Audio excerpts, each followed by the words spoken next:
Welcome to another edition of the Profitable Home Services Podcast. I'm so glad you could join us again today. My guest today is Tyler Williams. And I found Tyler because I like to hang out on Facebook and download amazing stuff that's out there aimed at the home services industry.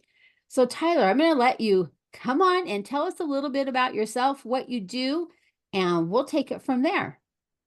All right. Well, thank you. Okay, where did I come from? That's always the fun story. So I started out doing marketing and advertising in 2004 on a local level. Working really, I wanted to make really good TV ads. So I did that. That's my bread and butter for years was traditional media. And then I got hired on at an agency in 2008, but I kept freelancing, and it was a very traditional based agency. I was freelancing all the digital stuff on the side. Owner eventually, literally, I think about the month that I had kids, he was like, yeah, I'm going to retire now. Do you want to buy it? And I was like, I can't retire.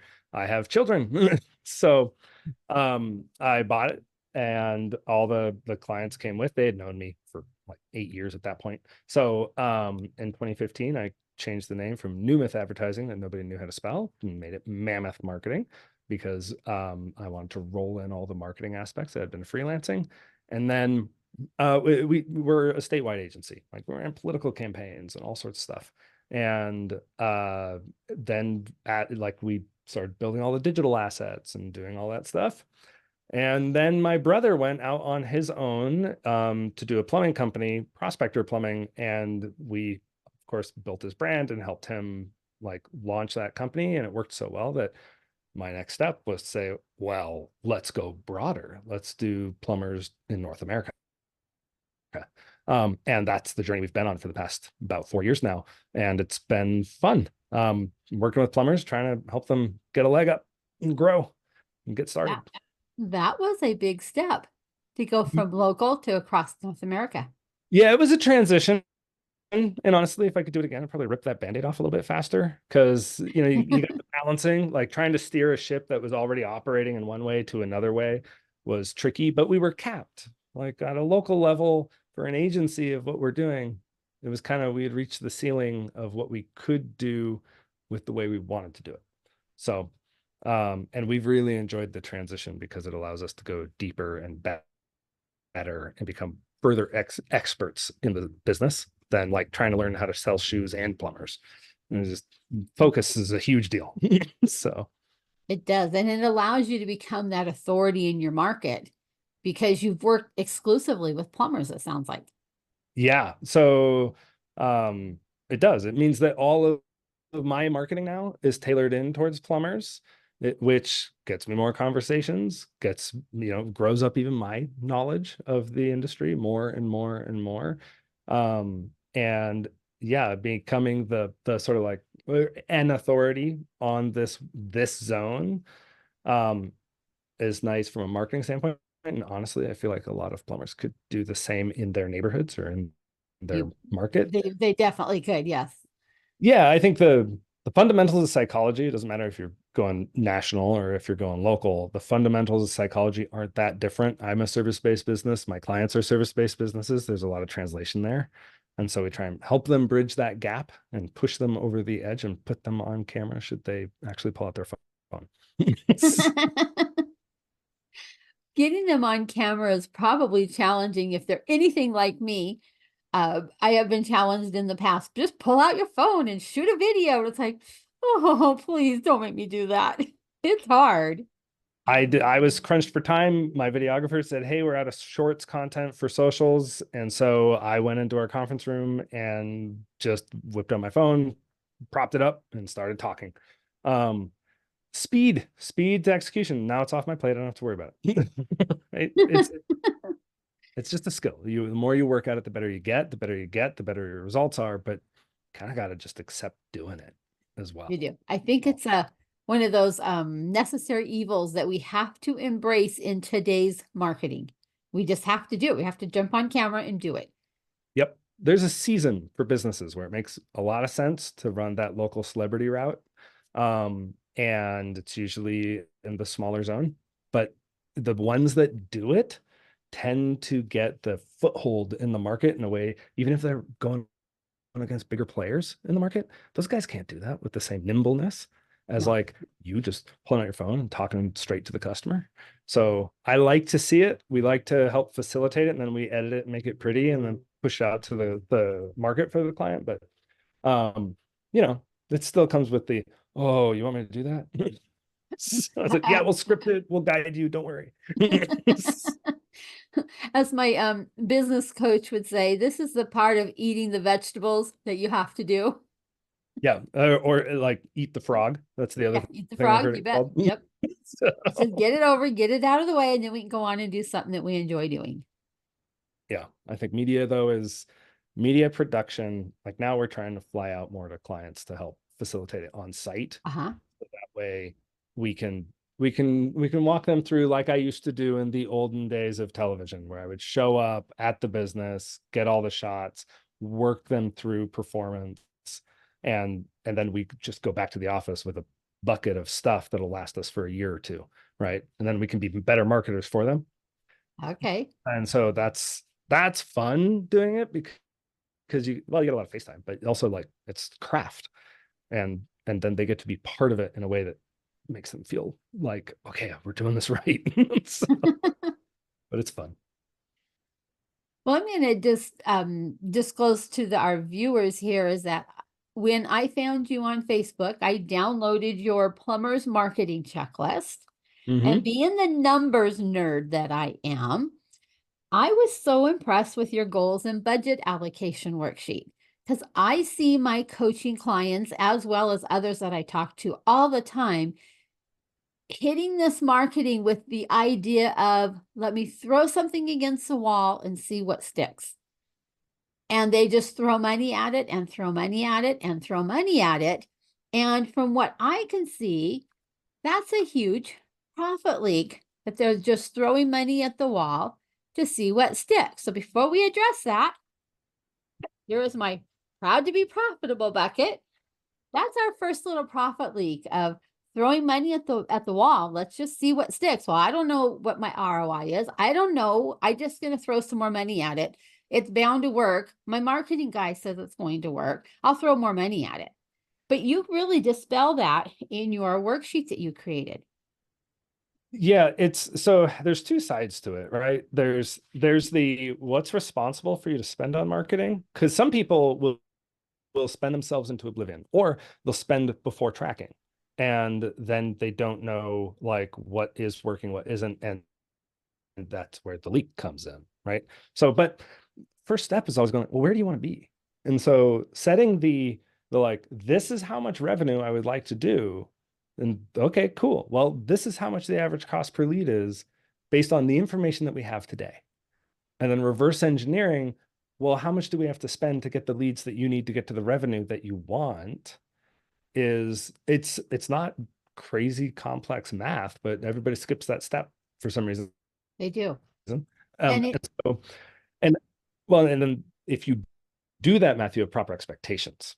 And so a lot of people will spend on marketing and just go like, cool, I'm going to turn on the faucet and just everybody will pick me. It's like, no, because everybody else turned on the faucet too. And so they have a bunch of pools that they get to choose from. So it's like reverse engineering what you want your business to be is a huge deal when it comes to marketing spends. it is.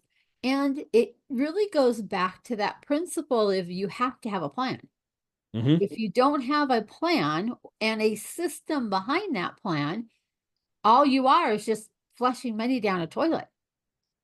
You're throwing money in all these different ways. And I see clients that have 15 or 20 different vendors within their heading of marketing on their P&L. And when you ask them, well, what kind of an ROI are you getting from this one or this one or this one? They don't have a clue, but they're throwing money at all of them. Yeah. Instead of being able to figure out, maybe there's 3 out of that 15 that are really doing something for them. So how do we know when to start scaling back in one area and putting that money towards something else?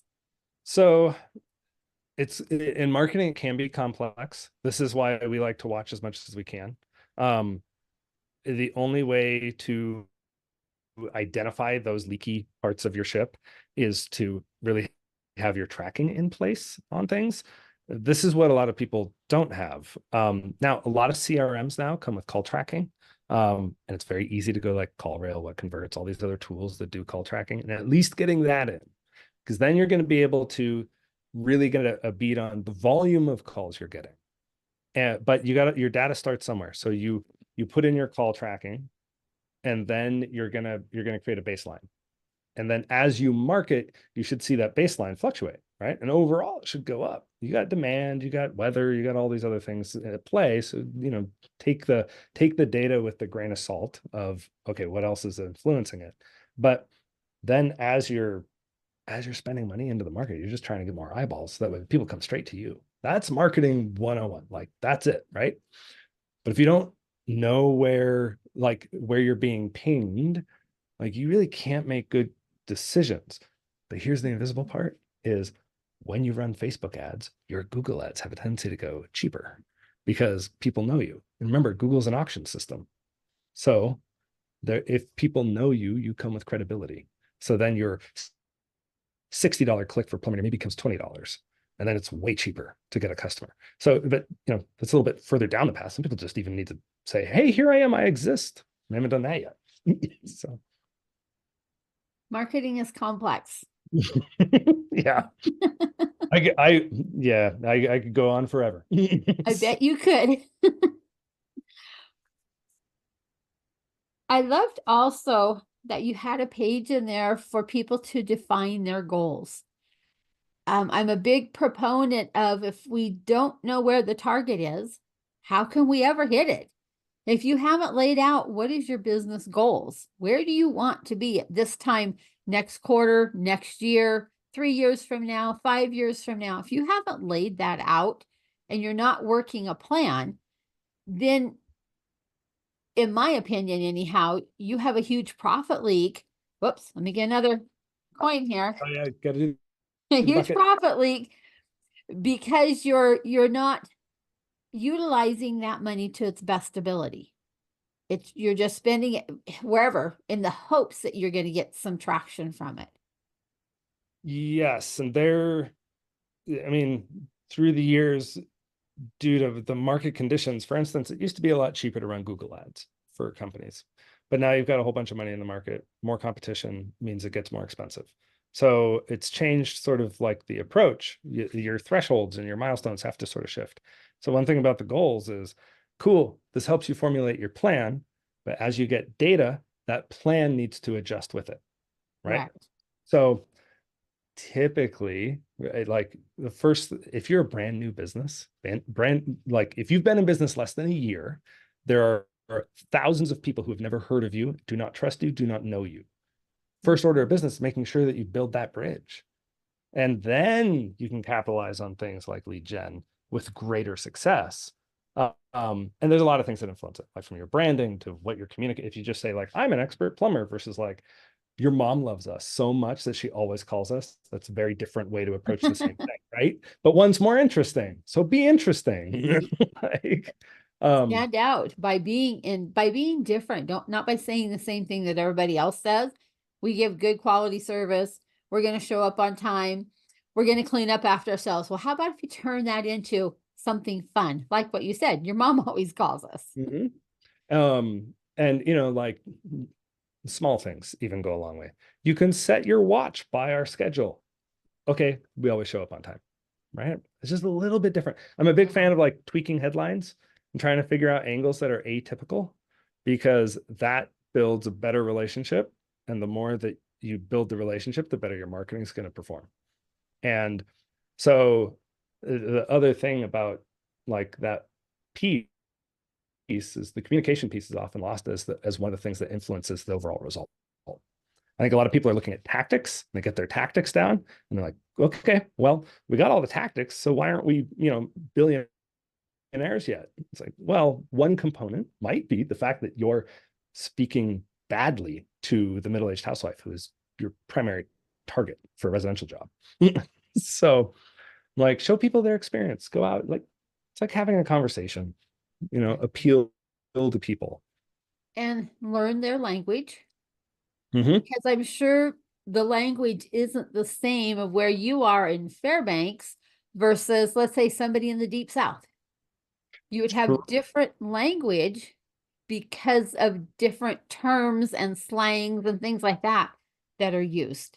Yes, and where we see this the most is honestly in the HVAC world, because the seasonality between, like Alaska air conditioning, cool, I got it in my car. That's about it. Like Florida, you're gonna have AC. So, it's and understanding their seasonal shifts and things along those lines. But I also like meeting the audience with where they're at when it comes to not just hey, we do a service, but hey, it's this time of year. Like school is out at a different time. And if you're talking to people who are mothers, you absolutely should talk about that. Right. So like for some people it's June, for some people it's May. And it's like try and dovetail your messaging so it's relevant. Which means you need to really be in tune with your market. You need to Mhm. know what are what are they currently thinking about and talking about so that you can join their conversation. Yeah. So an example that I pull out all the time, because as I talk to plumbers, I'll go through their website and be like, okay, cool. Let's take a look at your water heater replacement or installation page. And we go in and look, there's all these pictures of water heaters. Like, all right, the person who clicks on your business, like the person who actually hires you, the person who picks up the phone and calls you think she really cares about the water heater? Like, which one is in there? I've never seen my wife go down to the mechanical room and be like, I love this water heater. It's so amazing. No, she's like, I love this dishwasher. I love this faucet. I love this bathtub. So that's the end game. Like, that's what you need to be pushing out in front of them, not the water heater. Like, they don't care what that thing looks like. They never give that thing a hug, but Um, they will sit in the bathtub for hours. as you say that, I'm thinking, when's the last time I saw my water heater? It's behind a little wall. Yeah. And 20 years? I don't know. It's been a long time. do you know the brand of your water heater? No way. Exactly, right? Yep. So it's appeal to people at their level. And a lot of plumbers I find are trying to appeal at the plumber's level. And I'm like, well, I get it. You know it, but your audience doesn't. So Right. Right. It's they because don't. we all want to come at it in an area that we're comfortable. We call it the curse of knowledge. Mhm. Because when I talk to somebody, I have to be so careful that I don't start talking spreadsheets and P&Ls and balance sheets and stuff to them. Because if that was the first thing that came out of my mouth, let's say to you, you're like, I don't know who this chick is, but I'm backing away I mean, because I'm a she's business weird. owner, so at least I have some semblance of like, okay. But But if I could show you something else that would increase the profits in your business, some cool little calculator I had or something like that, now you're open to a conversation about something maybe to do with your P&L or your balance sheet, yep. but not right up front. And I think we come too often from the logic side of our brain instead of where they're at their stage of life or their stage of the year or the stage of the school year or the stage of whatever. They're not at the logic side where we are. And so we have to meet them where they are. Yes. I I mean, there's so many expert plumbers in location if you look at the headlines on all the websites. Oh, I'm they're like, all experts, aren't they? yeah. Well, okay. So I had talked to my staff about this, where I was like, who's asking us to write that headline? It's certainly not the homeowner. It's No. the plumber. The plumber wants them to know that they're the expert. The problem is what the homeowner really wants to know is, are you going to show up on time? Are you going to show up clean? Are you going to treat my space well? Are you going to treat me well? Are you going to talk down to me? Like it's all like you're never selling the work. You're selling the You're service. selling The the work is, experience. yeah. Yes. So work on storytelling and those experiences. Show either the experience that people are having or the experience that they want to have. And guess what? Your marketing connects better, which means your costs are much more like feasible. So, but it's easy to throw money into the wind when it comes to marketing. Yes, it is. I really, really think it's so important to tell the story around that experience because you can get completely different experiences from two different plumbers. One Yeah. comes in the door, they're kind, they're courteous, they're respectful. So they come in a clean uniform. They don't track mud and all kinds of stuff in your house. They clean up thoroughly behind themselves. And the other one doesn't do all that. Yeah. Completely different experience. And it may be the same water heater that they Absolutely. put Like, in. the work could be identical on the back end. Mhm. Or often I hear, man, this heavy hitter in the market, they do terrible work. I do so much better work. And I'm like, well, yeah, too bad your audience doesn't care about that. Like, so it's just the way of the beast. Like, you got to go for what the customer cares about. So one of the things, like, think of the first impression. What is the first impression? First impression, it's going to be your ad. And then as you follow the customer journey, it's going to be your ad to your CSR. Who answers the phone? Are they happy? Did they get an answering machine? Right. And then how early can they get in? Things like that. Next step, who rolls up into the driveway? What does that van look like? Is it white and it just says plumbing on the side in red or yellow or blue? Or is it wrapped? Does it have a logo? Does it look like a cereal box character on the wrap? So we do branding, so that's why. Like that all matters. Yes. Is it clean? Is there a bunch of old papers and cigarette butts on the dash? I have seen this. I took a picture of it outside my office the other day. That was awful. all of that, all of that is part of the experience. And so as you work on the experience, that's another zone of the marketing, right? If you get all that down, you get a better referral, like you get a better review. And then you start climbing in the rankings because your reviews are actually good and people want to leave them. So it's there's a lot of behavior surrounding marketing. Well, And then of course finances like are what kind of fuel that behavior. well, a lot of those behavior issues that you've just been listing cost nothing or almost nothing. It Yeah. costs nothing to clean your truck. Okay, a little bit of water and some time. It costs nothing to get all the papers and the cigarette butts and all that and the empty fast food packages and all that stuff. It costs nothing to get those out of the truck. It costs nothing to keep things looking clean and neat and orderly when you pull into somebody's house. It costs nothing to carry a clean shirt Mhm. with you. So you Yeah. can change into the way because you did get dirty at the last job. Okay, we got a couple clean shirts that we can put on. Or the cost is so minimal, it's not important compared to the next job or the referral or the review. So these are very low cost things that can be done to enhance that customer experience. What kills me is when we market for those things and then we see evidence of the client not actually following through with what we're promising the Oh customer, no, right? So, and that increases your chance for a bad review because definitely. if you market, we're so awesome, and then you show up in like a white panel van and you're like haven't shaved your neck or whatever, like it's like, ooh, okay, we broke the experience at this point. That's a trigger for a customer to be like, no, I'm just disappointed. Like the food pictures you see in ads. Ooh, And that's a that good burger is always 6 inches high, and the lettuce is beautiful, and the tomato, and what they serve you is an inch and a half high, and it's like, where is the lettuce and the tomato or whatever? It is a huge disconnect and makes people wonder, did I hire the right person? And chances of them calling you back or the good review are pretty nil at that. Yes. On top of that, if you run diagnostic charges, like if you go out for a diagnostic and you show up and you are presenting a very different experience than your advertising did, guess what? You're not going to close that lead. You're not You going to book won't. that job. Right. Not as easily. And then Right. that hurts your bottom line straight out because you paid for the click, you paid for the time to get somebody in there. Yeah, there you go. Here we There's one of go. the ones. We got another one. Mhm. I better make sure I have enough quarters for this interview. Give you one, but everything's card. So, I went around my office asking for change from people because I didn't have enough at my desk. there you go. I was hoping this would be a fruitful episode. You're at least going to make 75 cents, right? Okay. So, Well, Tyler, I want to switch over into a question that I like to put into every one of my podcast interviews. And I'd like you to share an uncommon or unusual profit leak that you see when you're working with plumbers. I know you and I talked about a couple of them offline, and let's tackle both of them. Okay, so the first one, unsold estimates, like, Unsold estimates. uh, which usually starts with the problem with the CRM.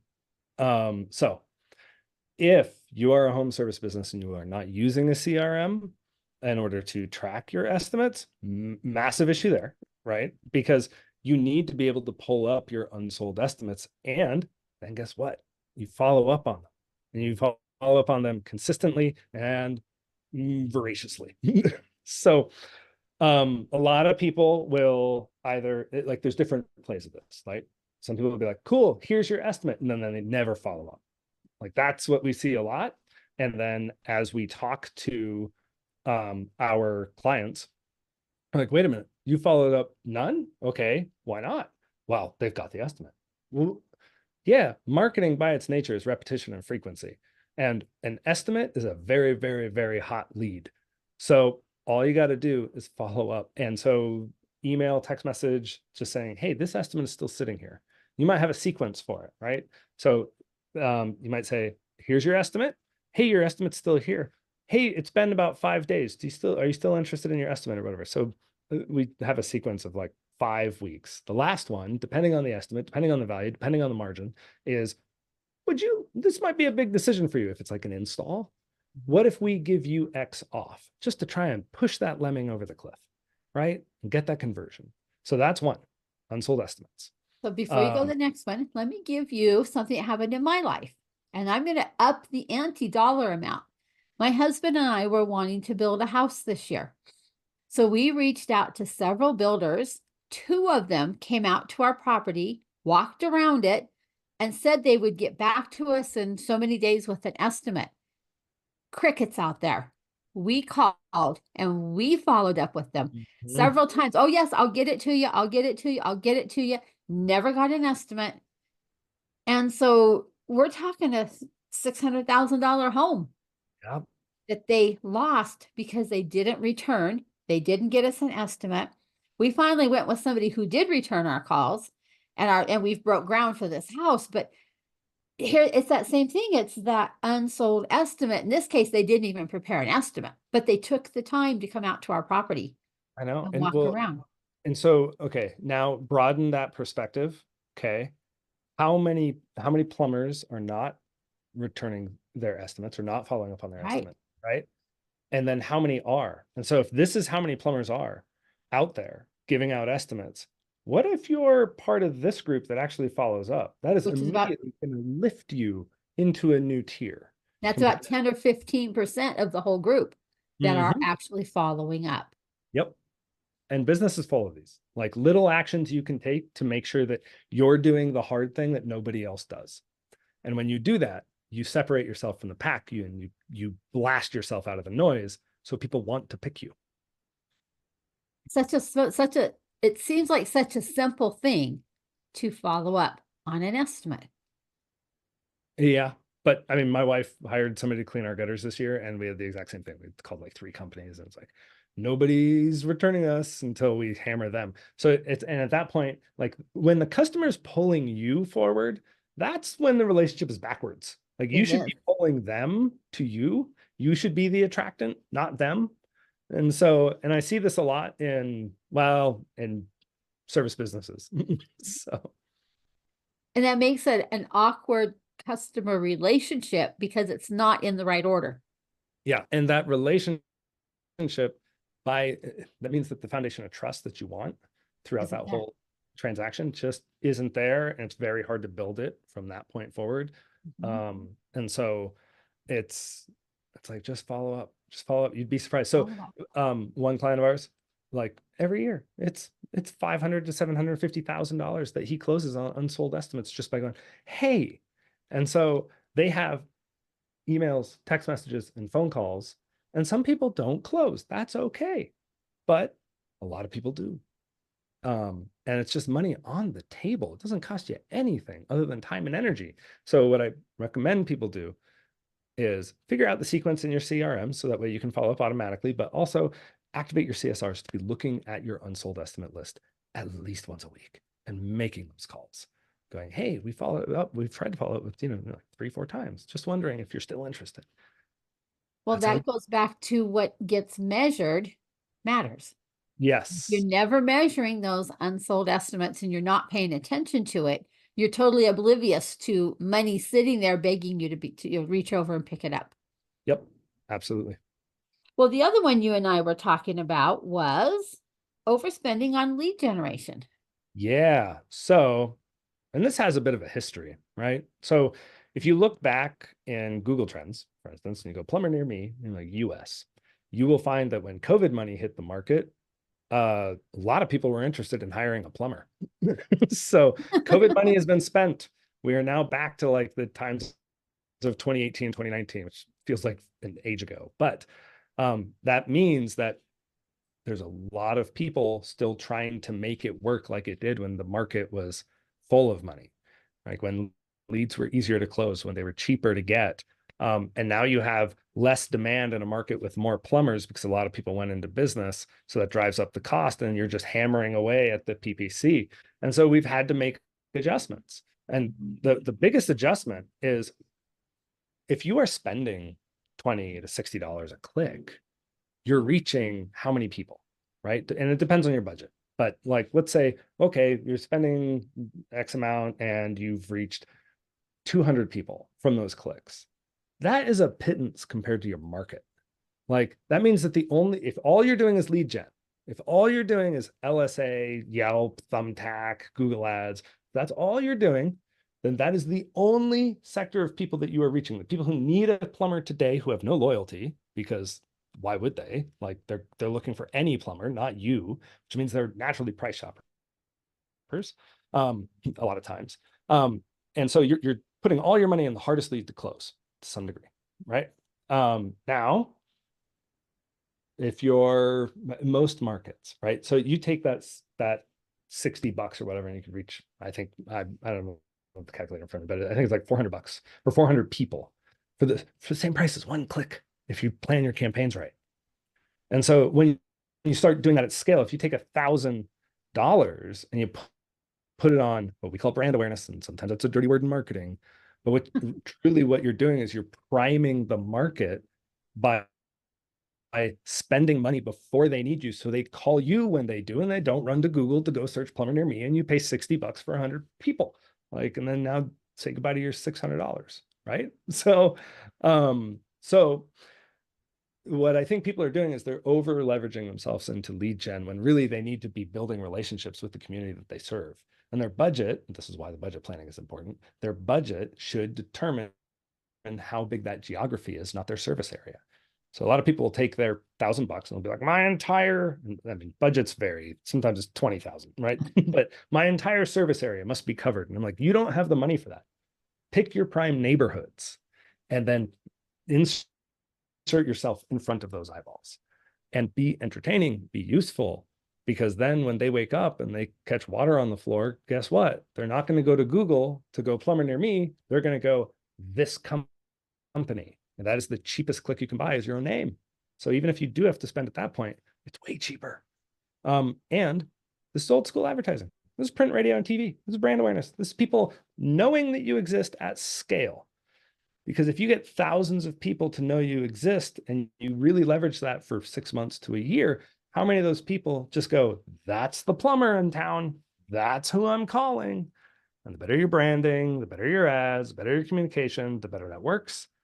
And then you are not spending your entire budget giving Google whatever they decide the auction should be. So now that like all this stuff has a place. Like a well-oiled marketing system has everything kind of firing, and budgets move and evolve and change depending on market. There's some markets where PPC is like, sweet, it's working great. And there's some markets where like, whoa, this is tough. But so you can't get too married to one or the other. And that's what I see is a lot of people just putting almost their entire marketing budget into lead gen to the point where they are growing at such a small pace because there's tens of thousands of people in their market who don't even know they exist because they never took the time to say hello. And that goes back to building relationships. Mm-hmm. If You can can't build relationships if you aren't in front of someone, right? So that's the thing. And I think marketing is tapping people on the shoulder while you're having dinner with your family. That's why you spend money on ads, right? Right. Right. So, and sometimes it's tapping them on the shoulder and saying, "Hey, I got something fun to tell you. Oh, here's a little gag, here's a joke, here's a tip." Mhm. Um, so that way you remember me.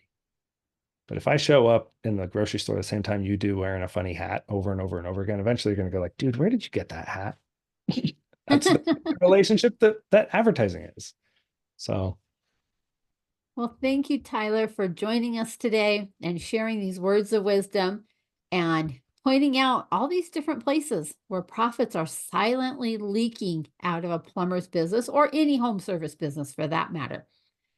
And where can people learn more about you and what you do and that type of information?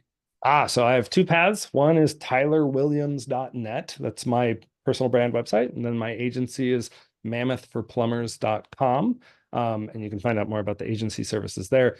The cool thing is on either of those websites are buttons that say, "Hey, schedule a free consultation." So they lead to the same consult. So that book's on my calendar, and I basically sit down with people for about an hour and kind of go over their marketing. The way I look at it is at least it gives people a roadmap. And of course, I tell them what services we do, but like I go, this is what I would focus on if I were you. Even if they don't hire us, at least they have a direction. Some people just need that. And I'm happy to talk to people and give them that. Well, very good. Thank you so much again. And for the listeners out there, please join me in being proud to be profitable. That's something we all need to be proud of doing because small businesses, we are the backbone of this country. And we employ most of the people, most of the workers are being employed by all of us. And so be proud to be profitable, and we will catch you on the next episode.